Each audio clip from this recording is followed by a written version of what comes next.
नमस्कार दोस्तों। आज की कहानी है एक ऐसी जगह की, डाउ हिल। एक ऐसी जगह जहां से जब फुटस्टेप गुजरे लोगों के दिलों में खामोशी उतर आती थी।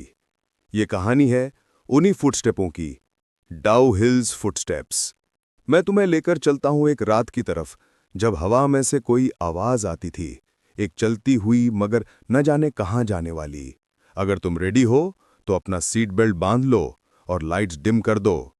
डाउ हिल एक छोटा सा पहाड़ी इलाका, जहां बरसात के बाद धुंध छाने लगती है, जहां घूमने वाले रास्ते पतली और टेढ़ी होती हैं। यहाँ के पेड़ पौधे पुराने हैं, जैसे उनके अंदर कई सालों की बातें छुपी हों। एक छोटा सा टाउन जिसका नाम था कुर्सियोंग के पास का गांव। लोग कहते थे, डाउ हिल की रातों में जो फुटस्टेप आवाज आती है वो इंसानों के लिए नहीं होती। लेकिन हमारी कहानी की शुरुआत एक ऐसे दोस्त ग्रुप से होती है जो हर डेयर को चैलेंज लेना पसंद करता था।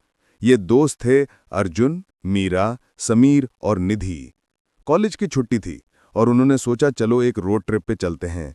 डाउ हिल का नाम उनके प्लान में इसी तरह आ गया, स्पूकी, मिस्टीरियस और इंस्टाग्राम वर्दी। रात गिर रही थी जब गाड़ी ने डाउ हिल की चोटी पर अपना इंजन बंद किया। चांद आधा आधा था और बारिश के बाद मिट्टी से एक खास स्मेल आ रही थी, जो तुम्हें याद दिलाती है कि नेचर खुद कोई कहानी छुपाए रखता है। Pause 2 seconds. अर्जुन ने टॉर्च जलाई, मीरा कैमरा संभाल रही थी, समीर बैकपैक में स्नैक्स निकाल रहा था और निधि कुछ ज्यादा ही चुप थी। उसके चेहरे पर एक ऐसी तस्वीर थी जैसे उसने कभी पहले यहां आने की सोची ही ना हो। वो लोग एक पुराना ट्रेल फॉलो करने लगे, ट्रेल जिस पर सिर्फ कबूतर और जंगल के जानवर चलते थे। थोड़ी देर चलते ही अर्जुन रुका और बोला, सुन रहे हो ये फुटस्टेप की आवाज? मीरा विस्पर, सब अजीब हो रहा है, इतना खामोश, और ये आवाज लग रहा है जैसे कोई हमारे पास चल रहा हो। पर जब उन्होंने पीछे मुड़ के देखा तो वहां कोई दिखाई नहीं दिया। फुटस्टेप चलते रहे पर कोई चेहरा, कोई साया नहीं। अगली सुबह जब गांव के एक छोटे ढाबे पर वो लोग चाय पे बैठे तो एक बूढ़े आदमी ने उन्हें देखा। बूढ़े आदमी की आंखें गहरी थीं और उसकी आवाज रख रख कर बोली, तुम लोग कल रात वापस चलो, डाउ हिल के फुटस्टेप बेकार के नहीं होते। अर्जुन कॉन्फिडेंट, भैया हम बस थोड़ा एक्सप्लोर कर रहे थे, क्या हुआ था वहां पे?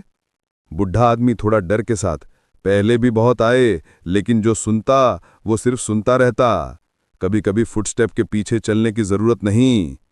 उन्होंने ये बात एक जोक की तरह ली, लेकिन निधि की आंखों में शंका ज्यादा गहरी हो गई। उसने कहा, चलो हम आज ही निकलते हैं वापस। पर अर्जुन ने उसकी बात नहीं सुनी। उन्होंने डिसाइड किया रात में थोड़ा और आगे जाएंगे। वापस रात आई।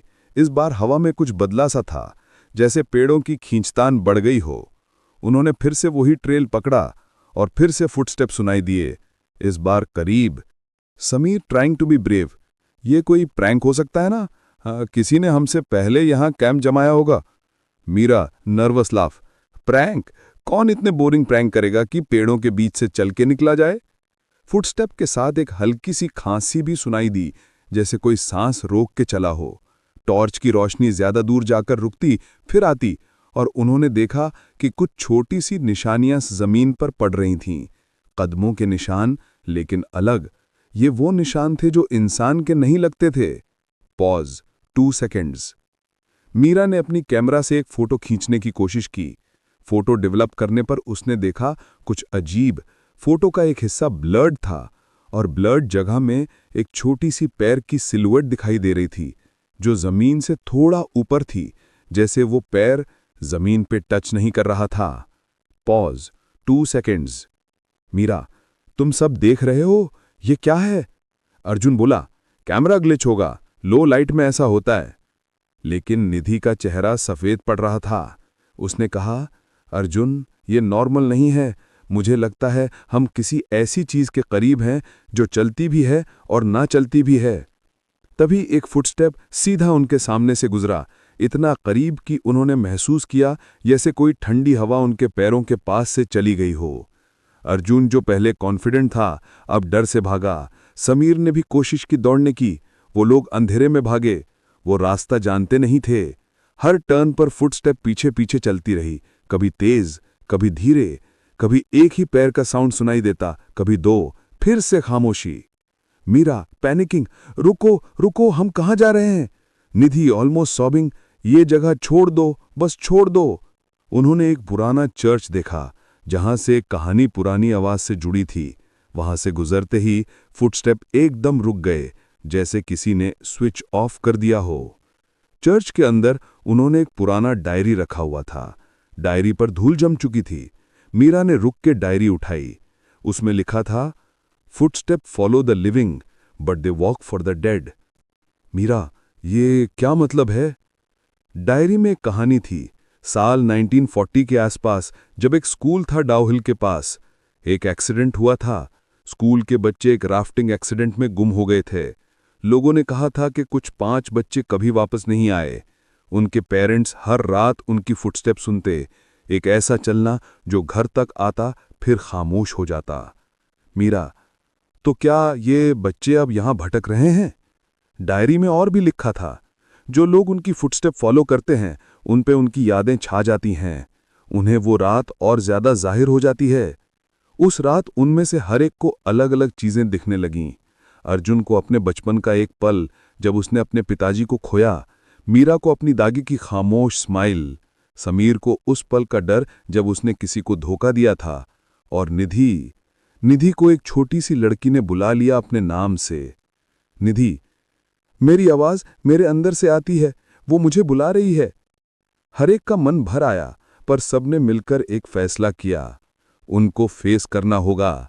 अगर फुटस्टेप उनका पास्ट जगाती है तो शायद उनको छोड़कर चले जाए। उन्होंने चर्च के कोर्टयार्ड में एक चक्कर लगाकर एक रिचुअल जैसा किया, शायद बेचैनियों को शांत करने के लिए। निधि ने जोर से बोला, अगर तुम बच्चे हो तो हम सुनते हैं तुम्हारी कहानी। एक लम्हा था जहां पर सब कुछ रुक सा गया। फिर धीरे से जमीन से फुटस्टेप निकलने लगीं, लेकिन इस बार फुटस्टेप हल्की, प्यारी सी, बच्चों की। अर्जुन ने अपनी आंखों में आंसू रोक लिए। मीरा ने थोड़ा हल्का लेकिन सुकून से कहा, हमें तुम्हें याद रखना है, हमें तुम्हारा दर्द समझ आया। और फिर सबसे अजीब बात हुई, फुटस्टेप ने एक अंतिम सांस ली, जैसे कोई थक कर रुक गया हो, और फिर धीरे धीरे फेड कर गई, जैसे कभी मौजूद ही न थी। सुबह हुआ। उन चारों ने अपनी जिंदगी जैसी पहली बार सोचा। कुछ चीजें उनके अंदर बदल चुकी थीं, छोटे छोटे फैसले बदल गए। अर्जुन ने अपने रिश्तों की कदर समझी, मीरा ने अपने दादी की पुरानी डायरी शुरू की, समीर ने झूठ और छल को छोड़ा, और निधि ने वो बुक, वो छोटी सी चिट्ठी अपनी जेब में रख ली। वो लोग वापस टाउन गए। उन्होंने बूढ़े आदमी को देखा। बुढ़े ने सिर्फ मुस्कुरा के कहा, कभी कभी फुटस्टेप सिर्फ गुनहगार नहीं होते, ये याद दिलाते हैं। कुछ दिन बाद मीरा जब अपनी कैमरा फोटोज चेक कर रही थी, उसने देखा एक और ब्लर्ड फोटो। इस बार ब्लर्ड जगह से एक छोटी सी हाथ निकली हुई दिख रही थी, जो किसी को छूने की कोशिश कर रही थी। मीरा ने फोन ड्रॉप कर दिया। समीर, क्या हुआ? मीरा, वो फोटो, इसमें कुछ और भी है, जैसे कोई अब हमारे पीछे चल रहा हो। उन्होंने समझा, डाउहिल के फुटस्टेप कभी कभी छोड़ के चले जाते हैं, पर कुछ फुटस्टेप ऐसे होते हैं जो तुम्हारे साथ चलना शुरू कर देते हैं, कभी दिनों में, कभी सपनों में। दोस्तों, अगर आप कभी डाउहिल से गुजरो तो अपने स्टेप्स पर नजर रखो।